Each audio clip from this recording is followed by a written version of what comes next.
ತವರೂರ ಮನೆ ನೋಡ ಬಂದೆ ಅಂತ ಹಾಡೋದಕ್ಕೆ ಬರ್ತಾ ಇದ್ದಾರೆ ನಮ್ಮ ವೈಷ್ಣವಿ ಗೂಳಿ. ಬರ್ಲಿ ಜೋರ್ ಚಪ್ಪಾಳೆ.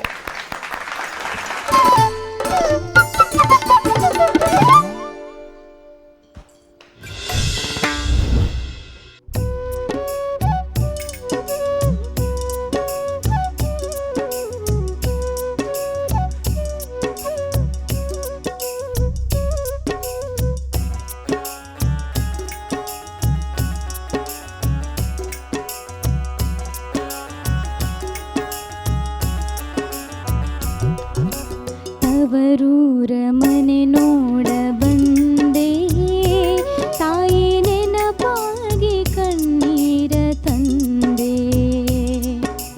ತವರೂರ ಮನೆ ನೋಡ ಬಂದೆ, ತಾಯಿ ನೆನಪಾಗಿ ಕಣ್ಣೀರ ತಂದೆ.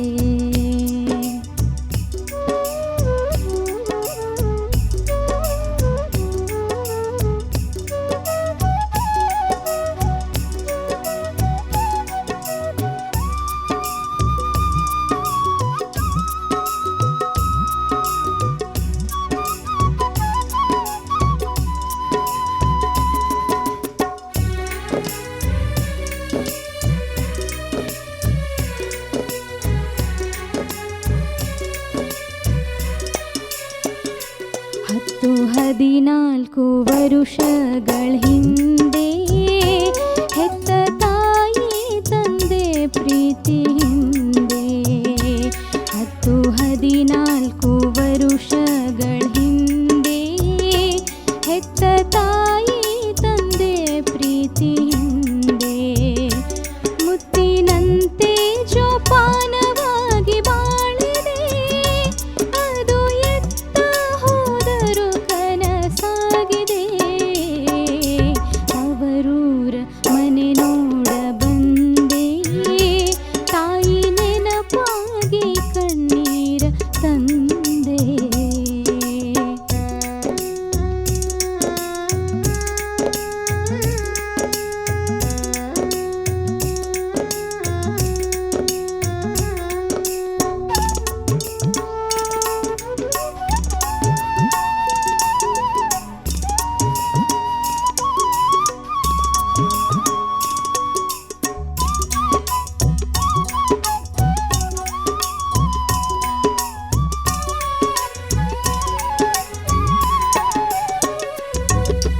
ಅಣ್ಣನ ಹೆಂಡತಿ ನೋಡಿ ಕಣ್ಣ ಸನ್ನೆ ಮಾಡಿದಳೆನ್ನ ನೋಡಿ.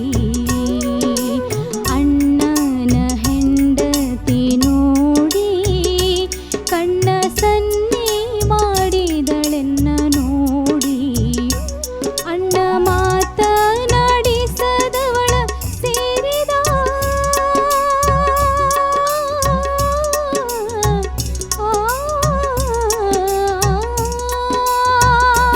ಅಣ್ಣ ಮಾತನಾಡಿಸದವಳ ಸೇರಿದ, ತನ್ನ ಸಿರಿಯಲ್ಲೇ ತಾನೊಡಗೂಡಿದ. ತವರೂರ ಮನೆ ನೋಡ ಬಂದೆ, ತಾಯಿ ನೆನಪಾಗಿ ಕಣ್ಣೀರ ತಂದೆ.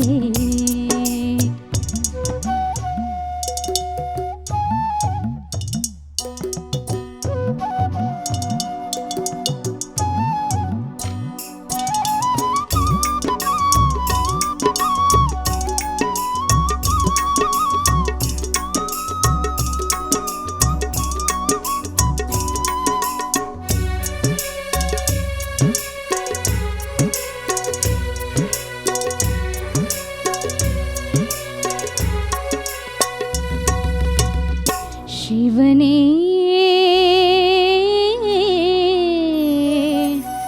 ಶಿವನೇ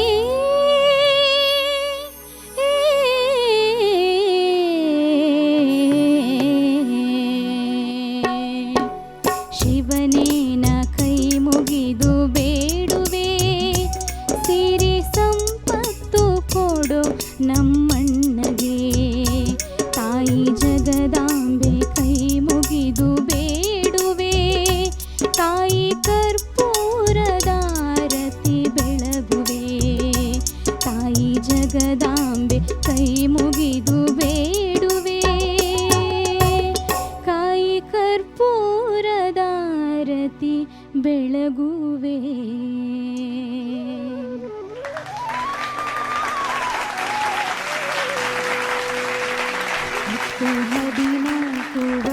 ವೈಷ್ಣವಿ ಗೂಳಿ 2 ಬಾರಿ ನೀವು ಬೆಸ್ಟ್ ಪರ್ಫಾರ್ಮರ್ ಆಗಿ ಹೊರಹೊಮ್ಮಿದ್ದೀರಿ. ಇವತ್ತಿನ ಪರ್ಫಾರ್ಮೆನ್ಸ್ ನಮ್ಮ ತೀರ್ಪುಗಾರರಿಗೆ ಹೇಗನ್ನಿಸ್ತು ಅಂತ ಕೇಳೋಣ. ಅರ್ಚನಾ ಮ್ಯಾಮ್, ಇವತ್ತು ವೈಷ್ಣವಿ ಗುಮ್ಮ ಮೂಡಲ್ಲಿರಲಿಲ್ಲ, ಸ್ಯಾಡ್ ಮೂಡಲ್ಲಿದ್ಲು. ತುಂಬ ಸುಂದರವಾಗಿ ಹಾಡಿದೆಯಮ್ಮ. ಈ ಹಾಡಿಗೆ ಏನು ಬೇಕೋ ಅದೆಲ್ಲವನ್ನ ಕೊಟ್ಟಿದೆ. ನಂದು ಒಂದೇ ಒಂದು ಸಜೆಷನ್ ಇವತ್ತಿನ ನಿನ್ನ ಹಾಡಿಗೆ ಏನು ಅಂದರೆ, ಲ್ಯಾಂಡಿಂಗು ಶ್ರುತಿ ತಪ್ಪಿದ್ದಲ್ಲ, ಶೇಕಿಯಾಗಿತ್ತು. ಆಯಿತು. ತಾಯಿ ನೆನಪಾಗಿ ಕಣ್ಣೀರ ತಂದೆ. ಆ ವಿಬ್ರಾಟೋ ಹೋಗಿ ಶೇಕಿ ಆಯಿತು. ಆಮೇಲೆ ನೀನು ಆಲಾಪ್ ಮಾಡಿದೆಯಲ್ಲ ಶಿವನೇ ಅಂತ, ಅಲ್ಲಿ ಸ್ವಲ್ಪ ಎಡವಟ್ಟಾಯಿತು. ಶಿವನೇ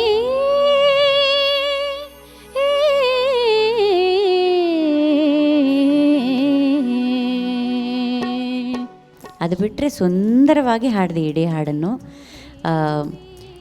ರೇಂಜ್ ಹೋಗುವಾಗೆಲ್ಲ ನೀನು ಮೈಕ್ ಸಿಂಗಿಂಗ್ ಮಾಡಿದೆ, ವಿಚ್ ಇಸ್ ಎಕ್ಸಲೆಂಟ್. ಮೈಕನ್ನು ಯಾವಾಗ ಹತ್ತಿರ ಇಟ್ಕೋಬೇಕು, ದೂರ ಇಟ್ಕೋಬೇಕು, ಅದನ್ನೆಲ್ಲ ಕಲ್ತ್ಕೊತಾ ಇದ್ದಾಳೆ ಹುಡುಗಿ.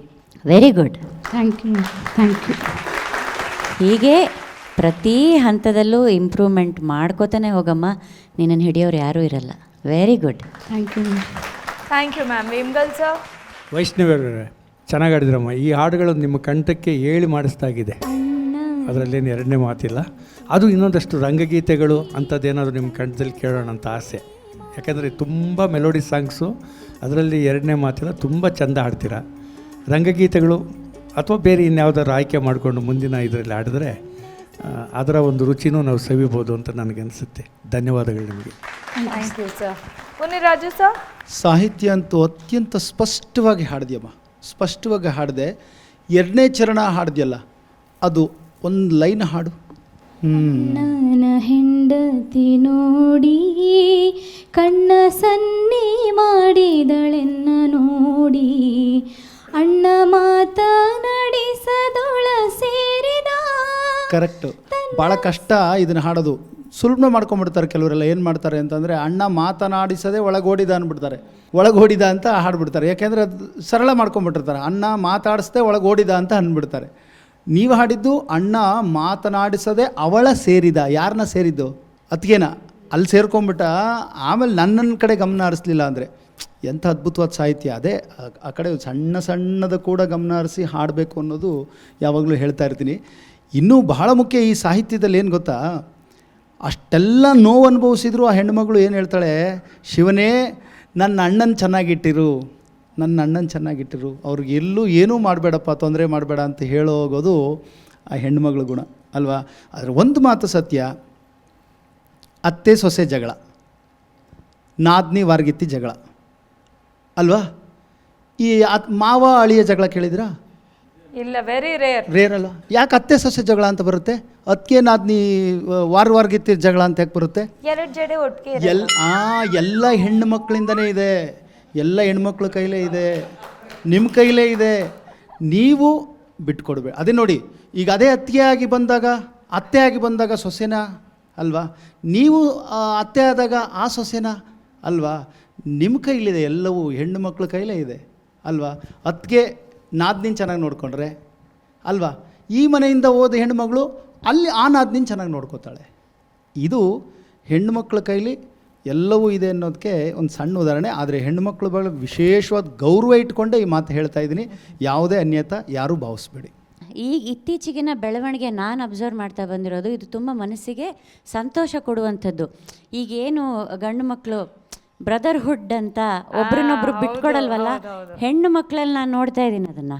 ಹೌದು, ಕರೆಕ್ಟ್. ಒಂದು ಹೆಣ್ಣು ಇನ್ನೊಂದು ಹೆಣ್ಣಿಗೆ ಹೆಗಲಾಗಿ ನಿಂತು ನಾವು ಒಗ್ಗಟ್ಟಾಗಿರಬೇಕು, ನಾವು ಒಬ್ರನ್ನೊಬ್ರು ಬಿಟ್ಕೊಡ್ಬಾರ್ದು ಅಂತ ಇದನ್ನು ಇತ್ತೀಚಿನ ದಿನಗಳಲ್ಲಿ ನಮ್ಮ ಫೀಲ್ಡಲ್ಲೇ ನೋಡ್ತಾ ಇದ್ದೀನಿ.